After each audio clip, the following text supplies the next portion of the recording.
Anklina bi sibiri la silamɛya kalo naani na tile 7 bakelensan kɛmɛ naani bi naani saba kira ka hijira san jacila an donna tile 8 su la o kelen fana bɛnna novamburu kalo tile 13 ma san 2021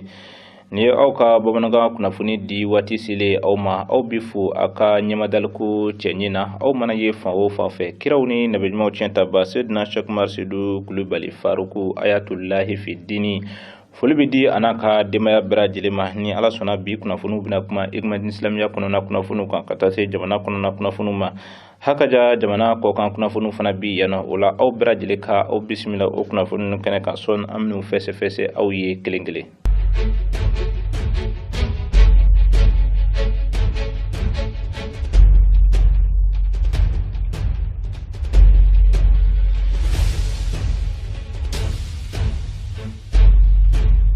Kabe sibiri do ma min ni o bɛnna dɔma kalo tile 30 ma san 1447 kira ka hijira san jacila ni o fana bɛnna novamburu kalo tile 5 ma san 2021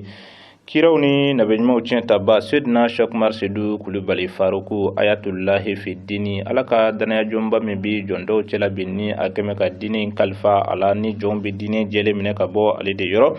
a ye wajulu kɛnɛba ɲɛnamaya amdalayikaw fenɔ min ni a baaraw latɛmɛna bonya ani karama kɔnɔ ma caman bɔra fantan ani naani bɛɛ lajɛlen fɛ amdalayi ni a lamunu na kana ni wajulu kɛnɛ belebele ɲɛnamaya a bonya ni a hɔrɔmaw kosɔn kuma min na ni belebele yɛrɛ ye kɛnɛ sɔrɔ sa a bisimilalen kɔfɛ kɔrɔfɔw bɛɛ lajɛlen farala ɲɔgɔn kan ka di a ma belebele in kɔni a ye ala ka diinɛ jɛlen lase ala ka jɔn ma o kɛrɛnkɛrɛnyala an ye a kanu ka yɔrɔ min jira aw la su in na o ye belebele a kumana silamɛw fɛ kana bɛn ani don da kelen fɛ ni bɔda kelen fɛ ma aw ni ne bɛɛ lajɛlen ka jɛ ka Seydina Cheick Oumar Seydou Coulibaly Faruku ka kɔrɔfɔw lamɛn o juma sina jugu ale ni Bukari Tangara nana ni ja minnu ye silamɛ bɛɛ bi fa la an bɛɛ bi ba la kuranɛ ko o fɔ kelen ba kelenya min ni ala y'a don ani ɲɔgɔn cɛ a ye balimaya in ɲɛ a kana sɔn a ka ci jango aw minnu faralen don ɲɔgɔn kan ko a bɛ diinɛ dɛmɛ n'i y'a mɛn o baara in bɛ sabati f'a k'a sɔrɔ a yɛrɛw bɛnnen don ko la dɛ n'aw ka bɛn ye a ka ɲɔgɔn kanu n'a ka don da kelen fɛ n'aw ka bɔ da kelen fɛ ye o de ye fanga fɔlɔ ye min b'a dɛmɛ an mago bɛ diinɛ kɔrɔta min na u ka se ka sabati o la an y'o tamasiri min ye yan n'an y'o ye aw la ka kɔrɔ kɛnɛ caman kan o y'a nisɔndiya an bɛ dugawu kɛ ala k'aw sabati bɛɛ la ala k'aw sabati ɲɔgɔn kanu na halisa ala k'aw kɛ ka ɲɔgɔn faamu ala ka balaminaw ni jugu bɛɛ cɛ ala k'aw kisi bɛnbaliya tɔɔrɔ ma ala k'aw kisi fɔnkɔɲɔgɔnya tɔɔrɔ ma ala k'u kɛ kira bonya kama sɔnna ala rasuli silamɛya dɛmɛbaa bi yɔrɔ o yɔrɔ ɲaw la sɔmi silamɛya jugu sera silamɛya la k'a la bi ni fanga min ye o de ye ka bɛnbaliya ni fɔnkɔɲɔgɔnya don silamɛw ni ɲɔgɔn cɛ fɛn Faruku bilahi n'o tɛ fɛn bɛɛ kɛra silamɛya kɛlɛli la se bɛ k'a la mais silamɛya jugu ko pour an ka se silamɛw la an k'u dama bila ɲɔgɔn na n'o kɛra u se bi bi u ka fanga bi bi an mago bɛ min na u yɛrɛ n'a da ɲɔgɔn kan ka sɔrɔ anw ma s'u ma bilahi mori u y'o de sabati silamɛya kɔnɔ ka silamɛya éclater muru k'a fara k'a ka parti ni parti ye bolo fara ni bolo fara hali sini an t'o de ka biya silamɛw lajɛ bi diɲɛ kɔnɔ caya da tɛ wa Mali yɛrɛ kɔnɔ yan caya da tɛ wa mais an ka bi ye jumɛn ye an tɛ ɲɔgɔn fɛ muru i tɛ n fɛ n t'i fɛ e tɛ ne ka taabolo fɛ ne t'e ta fɛ i ti fɛ ɲɛ ka da ne kan ne tɛ fɛ ɲɛ ka da e kan ni aw dama kɛra ten aw bɛ fanga bɔ min k'aw bɛ se sɔrɔ jugu dɔ kan o bɛ sabati o la an y'a janto nin na a yɛrɛ yɔrɔ o yɔrɔ a y'a dɔn jugu fɔlɔ min b'aw la o de ye bɛnbaliya ani farafarali ne ye nin fɔ ye dɛ a ka hɛrɛ t'a la dɛ a ka hɛrɛ t'a la diɲɛ kɔnɔ yan wa a ka hɛrɛ t'a la lahara wa maa o maa y'i su ka kɛ bɛnbaliya ni farafarali kan wɔɔrɔ de don wa a mago bɛ e yɛrɛ de dunda la billah ay be aka tiga di ɲɔgɔn ma Allahu akbar akara kulo la na jɛra ni ku kelen kɔnɔ diɲɛ ye ay be aka ɲɔgɔn minɛ aka hɛrɛ b'o de la aka sebaya b'o de la o de b'aw ka laɲini daw tigɛ billahi kira Muhammadu Mustafa a n'a ka nin jama fitini ye diɲɛ minɛ ni bɛɛ de ye ala ka dɛmɛ kɔfɛ muru dun da kelen fɛ ni bɔ da kelen fɛ ɲɔgɔn kanu ni ɲɔgɔn bonya ko to ɲɔgɔn ta la o de kɛra silamɛw ka force fɔlɔ ye ala ka dɛmɛ kɔfɛ min y'u yakoya n'u sera diɲɛ bɛɛ la billahi mais tuma min na ni jugu sera k'u sama ka bɔ silamɛw ni ɲɔgɔn cɛ o de ye silamɛya bi ni jugu ye la o la ni aw wulila bi k'a bɛna silamɛya tiɲɛ kɔrɔta fɛn fɔlɔ min y'a bi a y'a janto o la dɛ o de ye bɛnbaliya ye o la a kana sɔn ka y'aw yɛrɛ ni ɲɔgɔn cɛ a ye ɲɔgɔn minɛ a ye ɲɔgɔn kanu a ye ɲɔgɔn bonya a ye ɲɔgɔn faamu a ka ko to ɲɔgɔn ta la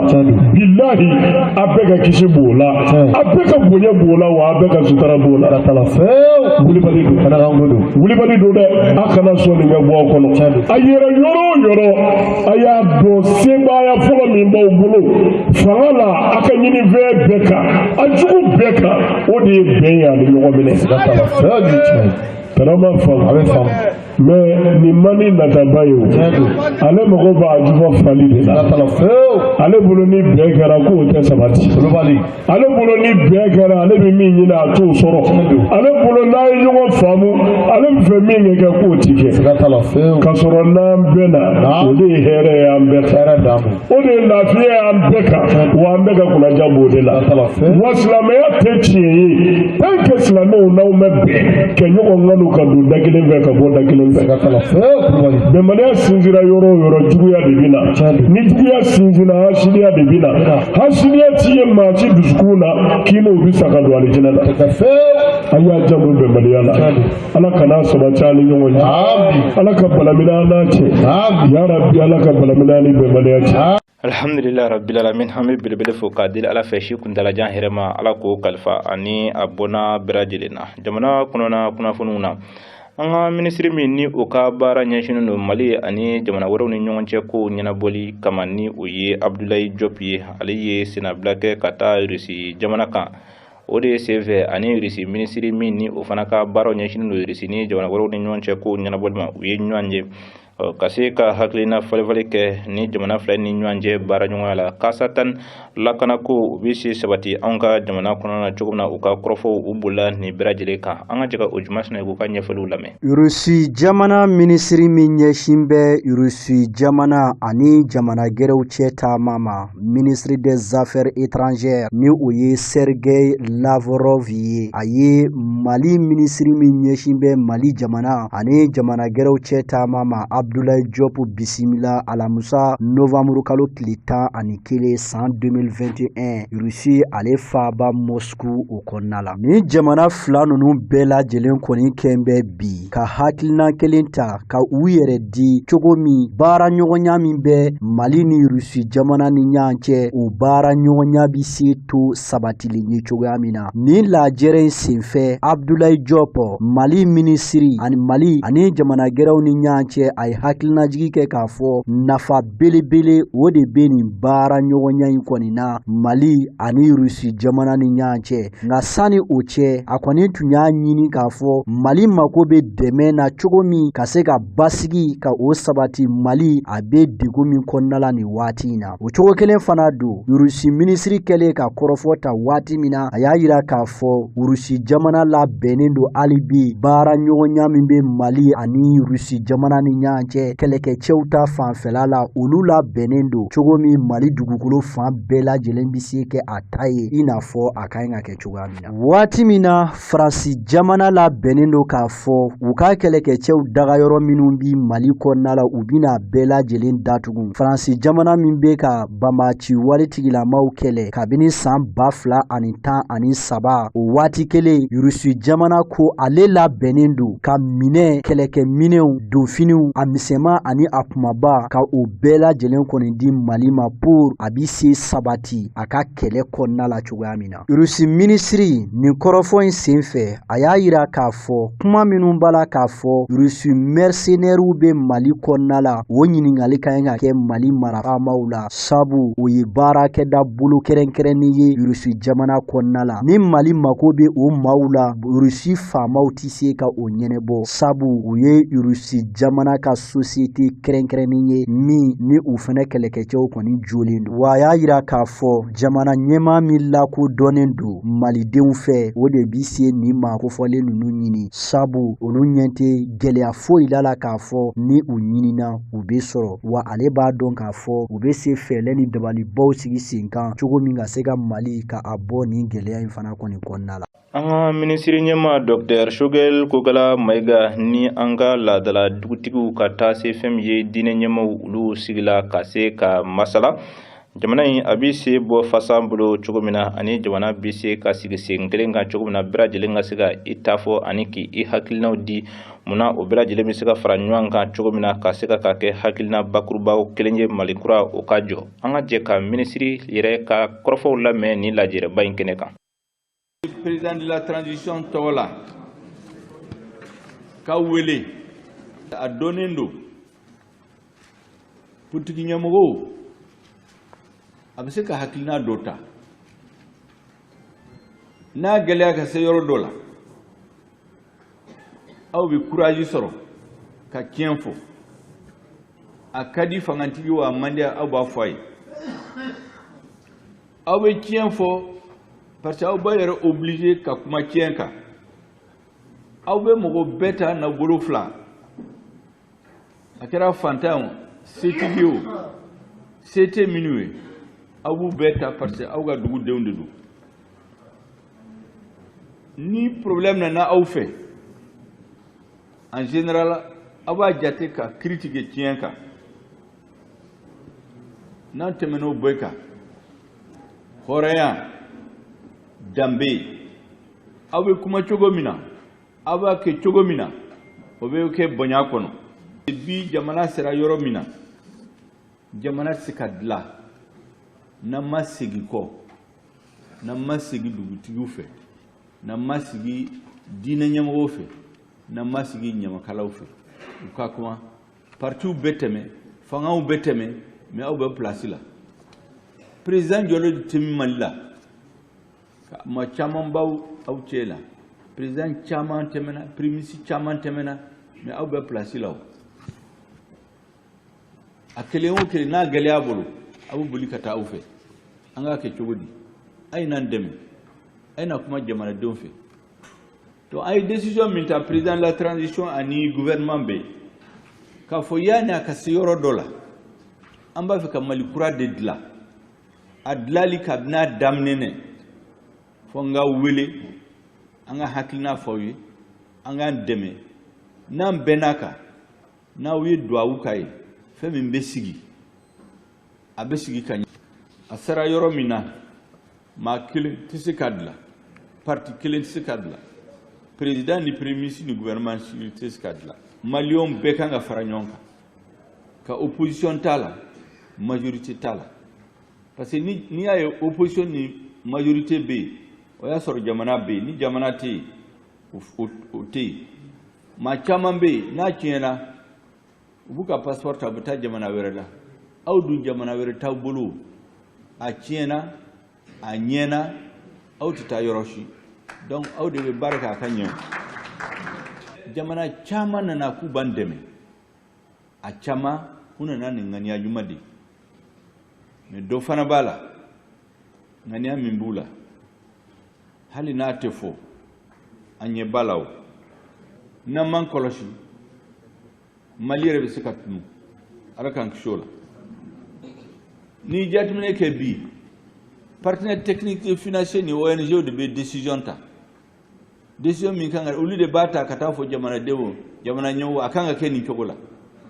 alors que normalement jamana ɲɛmɔgɔw de kan ka ko dilan ka taa ɲɛfɔ jamanadenw u ka sɔn a ma n'u sɔnna a ma ONG ni partenaires bɛ n'an dɛmɛ de an ka réussir mais bibina ulu de bena fo ay akana sira inta sira de ninde kanya uma nan toro sira dinka ambita ka bidinga kono ala kan sola an dalen dal ku ankele antisala politique nyamo kele utesala ni malion be farala nyonka ka bo kidal fo kay senekalaw baga maralaw dine nyamo commerçant soldats et surtout aw digitigu aw dine nyamo nawe fe minta ka doa ke ni barka donala nyamo nu be baramina ala be barka dala bu seka jamana bo dine ko ambo de deliya ni transition ba o sira ka sikaso Ministri so min fana bi an ka tamako ani yɔrɔw jɔli kunna ale fana bi san o san lajɛrɛba min sigi sen kan ɲinɛnsan o lajɛrɛ siɲɛ 47 kɛnɛ sigila min ni a kuntigiya tun bɛ tamako ni yɔrɔw jɔli minisiri yɛrɛ bolo madame Danbele Madina Sisogo u kumana kosɛbɛ Mali siraba ko ale ko kan ni kɛnɛ kan fɛn ye cakɛda caman fana tun bɛ a kan min ni olu fana bɛɛ lajɛlen dabi siraban kan ko la an ka jamana kɔnɔna na a kɔni kɛra wasakoba ye baara minnu ni o kɛra san tɛmɛnlenw na ani minnu ŋaniyana o baaraw o kuma bɛɛ lajɛlen fɔra ni kɛnɛ kan aw ni ne bɛɛ lajɛlen ka jɛ ka an ɲamada o jatɔw fana fɛ bolimafɛnko ani yɔrɔw jɔli minisiri so ni jamana sirako cakɛda n'a bolofaraw bena kuma san baarakɛlaw ni u gɛlɛyaw kan sirako la ni ka sɔrɔ ka sankura baaraw boloda cogo ɲɛfɔ u ka ni san ɲɔgɔn ye ba ta ko 47 baaraw senfɛ an ka cakɛda fɛn o fɛn bɛ yen n'olu de dabi don siraba ko ani siraba ka minɛnw ko kibaruya la olu bɛɛ de bɛ ɲɔgɔn sɔrɔ Mali fantan 4 bɛɛ n'olu ye ɲɔgɔn sɔrɔ an bɛ sigi an bɛ jɛ ka fɔ kɛ minnu kun bolodara san tɛmɛnen o baaraw kɛra wa a laɲiniw sabatira wa a kɛra ka nimisiwasa k'a kɔnɔ wa mun do y'a to a ma se ka ban laɲiniw ma se ka sabati nimisiwasa ma se ka sɔrɔ o la an bɛ tila ka hakilinaw fara ɲɔgɔn kan jamana taabolo kɔnɔna na san min natɔ filɛ nin ye ni labɛn minnu kan ka sabati parce que n'i y'an ka jamana jateminɛ bi a kow ka ca siraba minnu bɛ o siraba tiɲɛnenw ka ca mais an bɛ jateminɛ kɛ nafolo min b'an bolo o kasabi kan ka bɛn min ma an ni mɔgɔw bɛ fara ɲɔgɔn kan ka sɔrɔ k'olu sigi ɲɔgɔn kan a kan ka don min na san nata in na olu latigɛ san tɛmɛnen baaraw la kunkɔrɔta sɔrɔla la mais laɲiniw bɛɛ ma se ka sabati n'i y'an ka jamana jateminɛ sirabako nafolo bɔta fanfɛla la baɲumankɛtɔ mɔgɔw bɛ yen olu b'an kɔkɔrɔma don mais an ka fanga yɛlɛma min kɛra an ka jamana kɔnɔ baɲumankɛtɔ mɔgɔ dɔw bɛ yen olu sumayara n'o sumayara an b'o santi an ka baaraw kan mais gouvernement yɛrɛ y'i jija u ye sefa wari miliyari 15 u y'o bila an ka bolo kan an y'o kɛ ka baara dɔw kɛ an ka jamana ɲɛmaaba n'o ye colonel Asimi Goyita ye o fana ye an wele ka miliyari 5 bila an ka bolo kan k'an k'o fara a kan walasa an bɛ se ka laɲini minnu fɔra n'a bɛɛ ma se ka sabati an bɛ se k'o kɛ k'an boloma dɛmɛ walasa sira minnu tiɲɛnen don dekun bɛ yɔrɔ minnu na an bɛ se k'olu dilan minnu b'a ka bolimafɛn tigibaw sen 2 don sen 4 don walasa olu bɛ se ka lafiya sɔrɔ u ka boli kɔnɔna na. Minisiri Madina Sisogo ka fɔ la ko san ɲɔgɔn ye ba in bɛ kɛ sababu ye ka ko caman latigɛ sira dilan baaraw la hakilina falen kɔnɔna na o de la a y'a ɲini sirako cakɛdaw ni dɛmɛbagajɛkuluw fɛ u k'u cɛsiri walasa hakilina ɲuman caman ka bɔ ni lajɛrɛ in kɛnɛ kan. Nin bɛ kɛ sababu ye an bɛ Mali kɔkan kunnafoniyaw lasɔrɔ bi ja sɔrɔlenw filɛ nin ye ka bɔ o jumasina ye o yɔrɔ.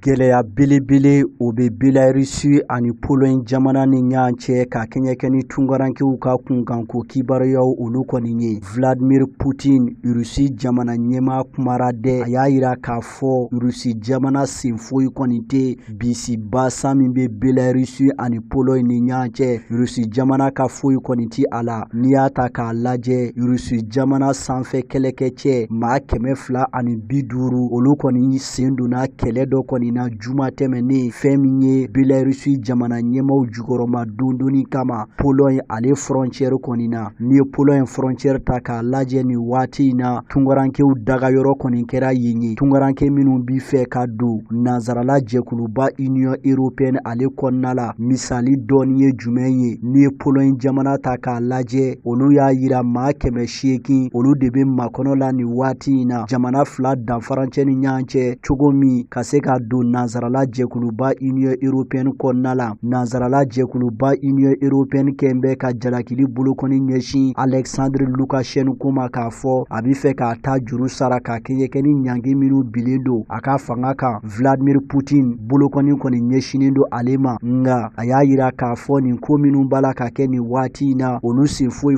kɔni ti a la. L'Américain ka jamana ɲɛmaa Joe Biden ale y'a ka kamanakanko yira na diɲɛ seleke naani tɔnba Nations Unies maaw olu fana kɔni y'a yira k'a fɔ olu jɔrɔlen don nin tungaranke ninnu ka koɲɛw bɛna kɛ cogo di. N'a ma ɲa k'a fɔ Belarusi ani Pologne jamana cɛ ka gɛlɛn ta dɔw fana y'a yira k'a fɔ Belarusi ni jamana gɛrɛdun fana bi danbɔ ni o ye Letoni ye. Ni kow tora nin cogoya in na yali maaw tɛna taa don Letoni ale da fɛ wa. Nin bɛɛ lajɛlen jɔrɔna ko baw ye bi Belarusi ani nazarala jɛkuluba Union Européenne ni ɲɔgɔn cɛ.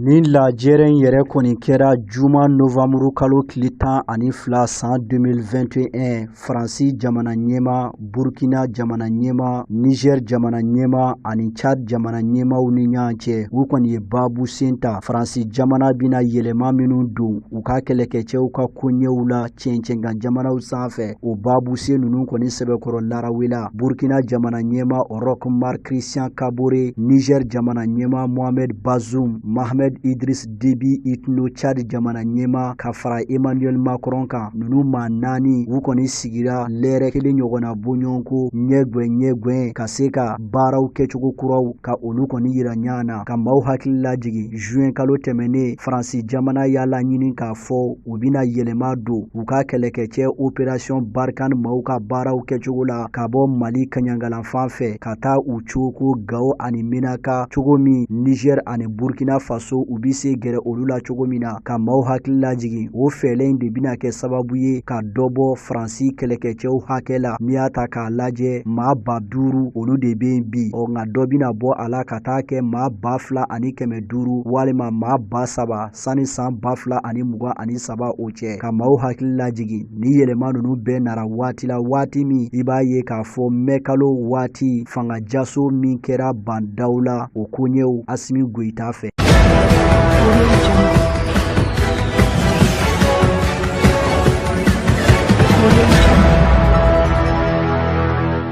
Faransi jamana ɲɛma Emmanuel Macron n'a furumuso ye maa dɔw kɔni bisimila a bi tali kɛ maaw la minnu sen bɛna don jɛɛrɛ dɔ la. Jɛɛrɛ min ba min ni a bɛna kuma bɛn kan ni kunbɛnni yɛrɛ kɔni kɛra jamana ɲɛmaayaso la Paris Faransikaw olu kɔni fɛ yen. Lajɛrɛ min don an ko a ma ko Forum de la Paix a bi bɛn kuma kɔni fɔ. Faransi jamana ɲɛmaayaso kɔni ye lase kɛ k'a fɔ jamana ɲɛmaa 30 walima gouvernement maaw olu kɔni sen bɛna don nin baara in na. O jamana ɲɛmaa 30 la i b'a ye k'a fɔ maa minnu bɛna sen don a la o bɛɛ faralen ɲɔgɔn kan a bi taa se maa 400 ani maa 50 ma. Olu de makɔnilen don nin lajɛrɛba in na nka maa 15 olu bɛ sen bɛna don baro la fɛn min ye diɲɛ laban subahana mansiw olu kɔni senfɛ. Jamana ɲɛmaa 15 farafinna bina kun kan olu fana b'i ye. Kɔnɔwari b'i ye, Nigeria b'i ye, Senegal b'i ye, Botswana b'i ye, Liberia b'i ye, Congo b'i ye wa Egypte yɛrɛ fɛnɛ b'i ye. O cogo kelen fana kɔni don nin ye nin lajɛrɛ kɔni ta ko 4nan o ye. Ni hakilina bɛɛ bɔra Emmanuel Macron Faransi jamana ɲɛmaa la wa bɛɛjɛ fanga ɲɔɲɛlen don jamana minnu kɔnɔna la olu de bɛ ye nin kɛnɛ kan. Tile 3 baro u bina o kɛ nin ko in kɔni senfɛ ka maaw hakili lajigi k'a fɔ nin baara ɲɔgɔnya min kɔni filɛ nin ye i b'a ye k'a fɔ jamana 19 a hakilina jamana belebele bɔra olu la olu de b'a la ka nin ko in kɔni jukɔrɔma don do Canada bi o la Japon b'a la États-Unis b'a la nazarala jɛkuluba Union Européenne yɛrɛ fana b'a la wa a dayɛlɛnen filɛ ka na Afrika Asie Amérique latine ka kɛɲɛ kɛ ni Faransi jamana ɲɛmaaya so olu ka kɔrɔfɔ ye ni lajɛrɛ min fɔ nin filɛ nin ye diɲɛ setigi jamana ɲɛmaabaw olu bɛ ye a kɛnɛ kan cakɛ bonda maa ɲɛmaabaw n'o ye PDGw ye olu bɛ ye a kɛnɛ kan baɲumankɛ tɔnw olu fana bɛ ye a kɛnɛ kan ka fara maa caman kan babu se minnu b'i ta o dɔ bɛ tali kɛ waati yɛlɛma koɲɛw la diɲɛ laban banajugu ani diɲɛ yɛrɛ ɲɛsinnen don yɛlɛmaba minnu ma nin waati in na subahana mansinko ta fan fɛ.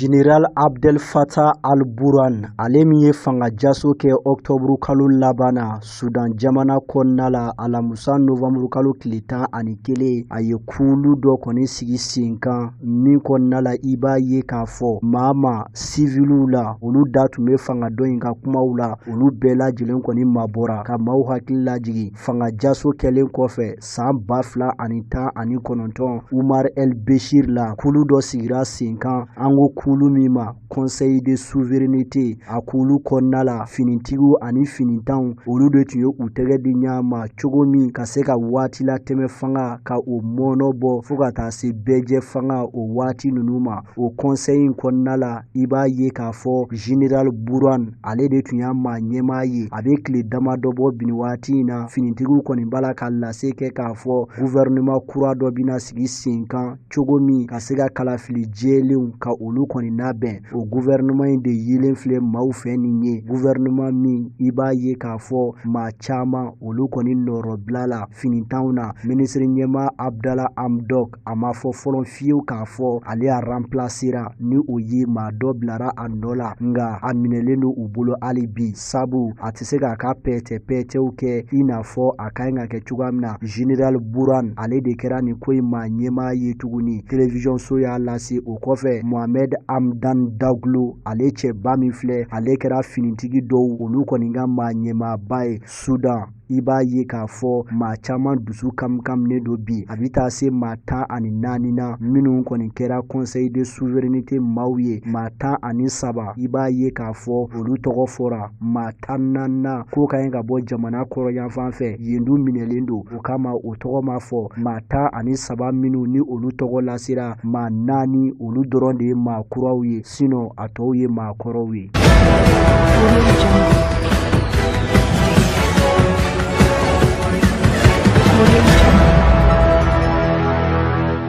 Tile damadɔ kɛlen kɔfɛ wulikajɔw la nisɔngoya wulikajɔ cogo min ka se ka Agareb Tunisie jamana kɔnɔna la ale ɲamanton yɔrɔ datugu i b'a ye k'a fɔ jamanaden gansan dɔw ka représentant olu bisimilala jamana ɲɛmaa Kais Saied fɛ alamusa tɛmɛnen Agareb ale kɔni kɔnɔna la i b'a ye k'a fɔ mankanba o kɔni wulila ka ɲɛsin fɛn min ye jamana ɲɛmaaw sabu jamanadenw wulila nin dugu kofɔlen kɔni kɔnɔna la cogo min ɲaman bɔ yɔrɔ min bɛ yen a bɛ se datugu cogo min na ko ɲaman gɛrɛw b'a la ka bɔ yen minnu ni sokɔnɔ ɲamaw olu kɔni tɛ kelen ye Kais Saied a y'a yira k'a fɔ olu b'a la ka fɛɛrɛ sugu bɛɛ kɔni sigi sen kan cogo min ka se ka fɛɛrɛ ɲini ɲamanko kunkanko kibaruyaw la Tunisie ale jamana fana kɔni kɔnɔna la ka maaw hakili lajigi dɔ de sara araba tɛmɛnen a si tun bɛ san 35 la wulikajɔ de cayara kosɛbɛ ka kɛɲɛ kɛ ni o maa kofɔlen yɛrɛ ka saya ye an bɛ waati min na i ko bi Agareb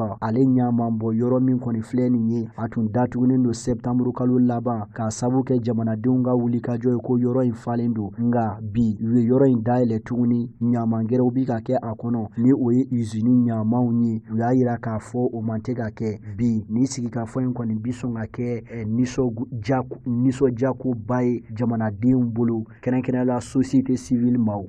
hɔrɔnya jabarani suwantiba cɛ muso denmisɛn mabakɔrɔ ni bɛ kɛ sababu ye ka dansigi anw ka su in na bamanankan kunnafoni na inshallah taala wajulu kɛnɛ belebele o labɛnw bɛ senna su in na fɛn min ye Kalabankoro AD kɛnɛ misiriba ale kuru kɔnɔna ni ala sɔnna sini sa an bɛ ɲɔgɔn sɔrɔ ba kɔjikɔrɔ ni ale ndolanci kɛnɛba o sanfɛ tɛnɛsu kalankɛnɛ kan ni daliba masa ma basi kɛ ni ala sɔnna juma natɔ sa an bɛ sigi ka ɲɔgɔn sɔrɔ fɛn min ye badala bugu kɔw fɛ yen nɔ ka tali kɛ kuluboli min ni o baaraw tun labɛnna mawludu kɔnɔ n'a bɔra a dɔgɔkɔrɔ la o baara ɲɛbila baaraw wajulu kɛnɛ de bɛna sigi badala bugu juma nata nofamburu kalo tile 19 u ka ndolanci kɛnɛba min filɛ nin ye sugu kɛrɛfɛ ni o tɛmɛna ka bɔ sa kuluboli yɛrɛ sa o baaraw bi sɔrɔ ka latɛmɛ karido nofamburu kalo tile 21 waati selifana seliw kɔfɛ ni ala sɔnna a ma nofamburu kalo tile 21 selifana seliw kɔfɛ badala bugu dangandala min filɛ nin ye palais de la culture Amadou Ampateba